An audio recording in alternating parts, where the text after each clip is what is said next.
we are going to study the civics first lesson on equality. In this lesson, you are going to study about what is equality and why it is important in a democracy and whether or not everyone is equal in India. Now all of you see here. Here is the picture.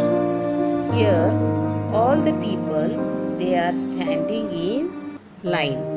Means here Manjit Kaur, she is a teacher, Teja Singh, trader, Girish Rao, student, Kanta Devi, domestic worker, and also Sujata Kumari, domestic worker. All they are standing in a queue. Why they are standing in a queue? They are standing for voting.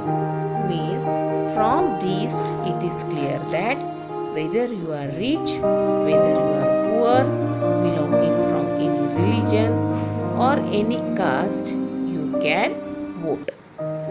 Now in this chapter, first we will see what do you mean by the universal adult franchise. See, what is universal adult franchise? See this sentence. This universal adult franchise. Now, universal adult franchise means in a democracy, universal adult franchise is important because of the following reason. Democracy is a government of the people, by the people, and for the people. Every adult, irrespective of caste, creed, religion, region, sex, rich or poor people, is allowed to vote. This is called universal adult franchise. Concept of universal adult franchise is based on equality. In democracy, every citizen is equal.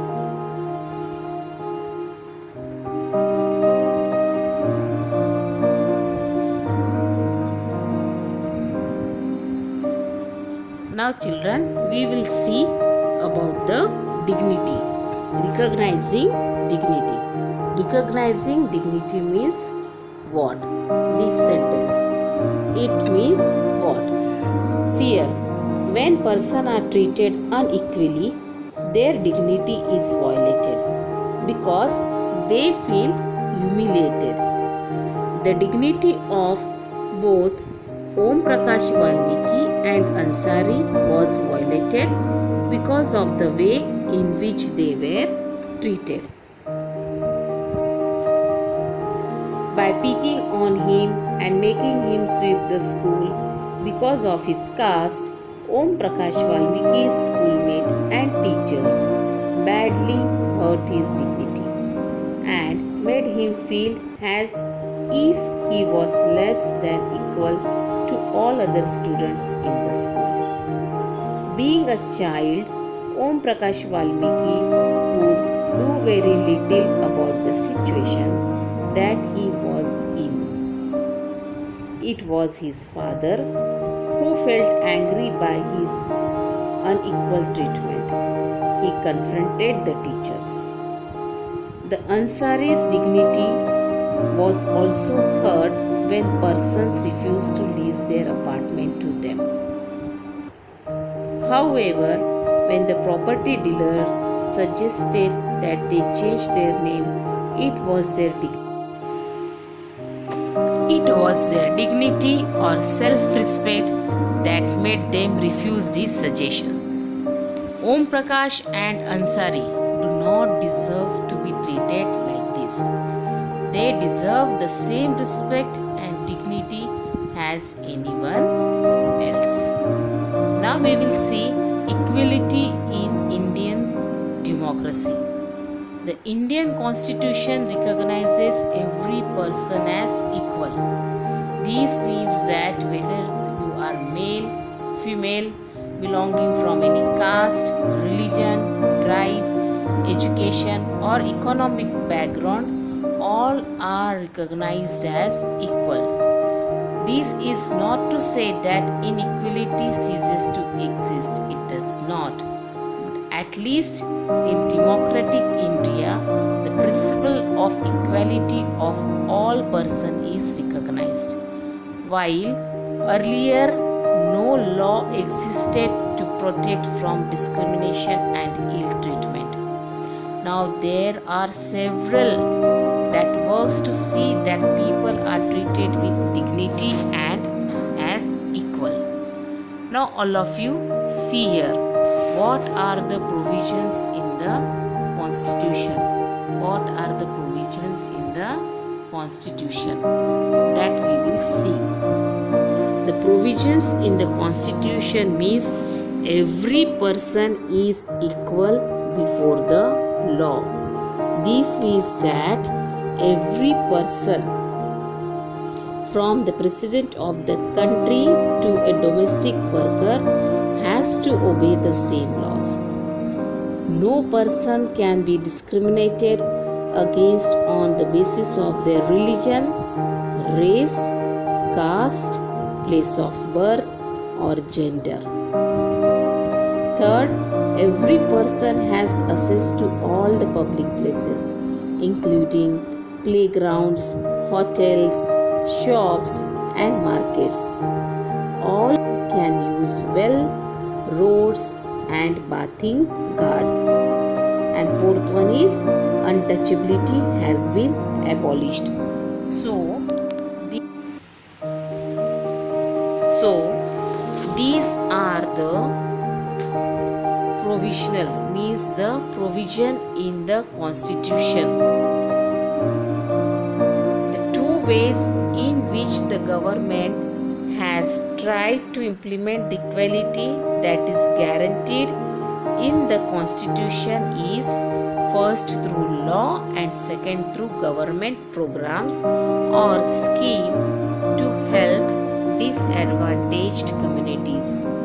There are several laws in India that protect every person's rights to be treated equally. Children, now we will see what are the steps taken by the government to end the inequality. And one of the steps taken by the government is midday meal scheme. Now in this midday meal scheme, it was the Tamil Nadu government who started in India this scheme. In 2001, the Supreme Court asked all states government to begin this program in their school within 6 months. This program has many positive effects, which include the fact that more poor children have begun enrolling and regularly attending school. This program has also helped to reduce the caste prejudice because both lower and upper caste children in the school eat this meal together. In few places, Dalit women have been employed to cook the meal. The midday meal program also helps reduce the hunger of poor students who often come to school and cannot concentrate because their stomachs are empty. Means it is clear from this that because of this scheme and all that, everybody, it helps the increase the attendance of the poor children in school, and these children are forced into unequal situation in which their dignity is not respected. This is because people refuse to think of them as equal even though the law requires it. One of the main reasons of this is that attitude change very slowly. Even though persons are aware that discrimination is against the law, they continue to treat unequally. And it is not only when people begin to believe that no one is inferior and that every person deserves to be treated with dignity. Now children, we will study about the Rosa Parks. She is a lady. She is the Rosa Parks. What happened with her? The incident that we will see. Rosa Parks was an Afro-American woman. Tired from a long day at work, she refused to give up her seat on a bus to a white man on December 1, 1955. Her refusal started a huge agitation against the unequal way in which African Americans were treated. This came later known to be as the Civil Rights Movement. This one. Now we are going to see what is Civil Rights Movement.